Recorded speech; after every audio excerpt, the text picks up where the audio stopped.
रात्री बाबा मुलांना म्हणाले, आज मी तुम्हाला नवीन गोष्ट सांगणार आहे. गोष्ट ऐकताच गीता व मोहन पटापट अंथरुणावर उठून बसले. सांगा ना लवकर, गीता म्हणाली. मोहनही गोष्ट ऐकायला आतुर झाला. बाबांनी गोष्ट सांगायला सुरुवात केली. गोष्टीचं नाव आहे एवढीशी चूक. चुकीबद्दल गोष्ट? मुलांनी आश्चर्याने विचारले. हं, बाबा म्हणाले. आणि ही गोष्ट ऐकल्यावर त्यातून काय शिकणार ते तुम्ही मला सांगायचं.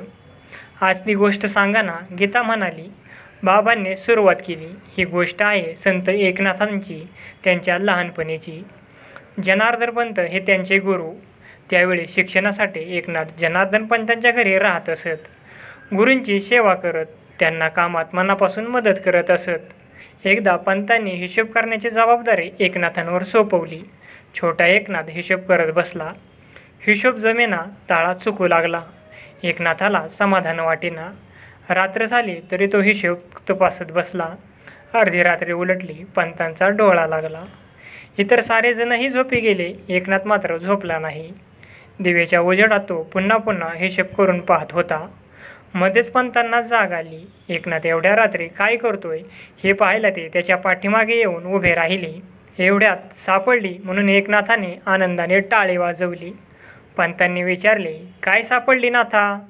चूक सापडली. हिशोबात एका पैची चूक झाली होती, ती सापडत नव्हती. आता ती सापडली, एकनाथ म्हणाला. पंत म्हणाले, एकनाथा, चूक फक्त एका पैची आणि तू एवढा वेळ शोधत बसलास.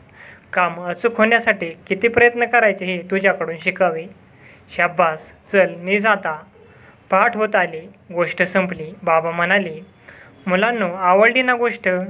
या गोष्टीतून तुम्ही काय शिकलात ते सांगा बरं. मुले विचारात पडली. बाबा म्हणाले, आता झोपा, खूप रात्र झाली. सकाळ उठल्यावर सांगा.